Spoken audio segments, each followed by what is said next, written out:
বাঁকুড়া শহরের ধর্মশালায় লায়ন্স ক্লাবের ৪৯তম ইনস্টলেশন অনুষ্ঠান অনুষ্ঠিত হয়। অনুষ্ঠানে বাঁকুড়া লায়ন্স ক্লাবের বিশিষ্ট সমাজকর্মী লায়ন অভিষেক আগরওয়ালকে লায়ন্স ক্লাব বাঁকুড়ার সভাপতি করা হয়েছে। বাঁকুড়া শহরের রাধা ভবন ধর্মশালায় অনুষ্ঠিত ৪৯তম ইনস্টলেশন অনুষ্ঠানে তাকে এই পদটি হস্তান্তর করা হয়। প্রশান্ত সেন এবং কোষাধ্যক্ষ পুরুষোত্তম পেটেল সহ প্রধান অতিথি হিসেবে উপস্থিত ছিলেন প্রাক্তন জেলা শাসক প্রদীপ নায়ার, প্রাক্তন একাধিক কাউন্সিলর চেয়ারম্যান আর ভাইয়া, বর্তমান চেয়ারম্যান অজিত প্রসাদ দে এবং অন্যান্য বিশিষ্ট ব্যক্তিরা।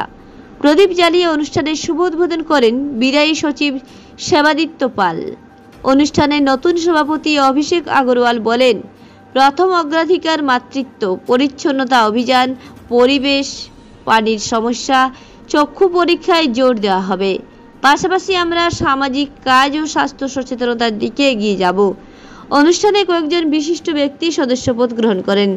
সম্ভব হয় না, কিন্তু অজস্র অনুষ্ঠান আছে যেটা একটা আন্তরিকভাবে এত নিষ্ঠার সঙ্গে লায়ন্স ক্লাব পালন করে।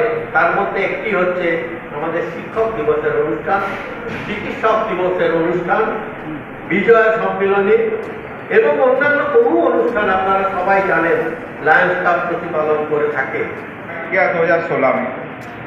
2016 से अभी तक ये लायंस क्लब की इस जर्नी में हमने बहुत कुछ सीखा है यहाँ से कि कैसे एक सोसाइटी में एज ए बिजनेसमैन जब आप बड़े होते हो तो सिर्फ ये बिजनेसमैन का ये कर्तव्य नहीं है कि वो सिर्फ इस सोसाइटी से ले बिजनेस करे और पैसा कमाए, इस सोसाइटी को कुछ दे।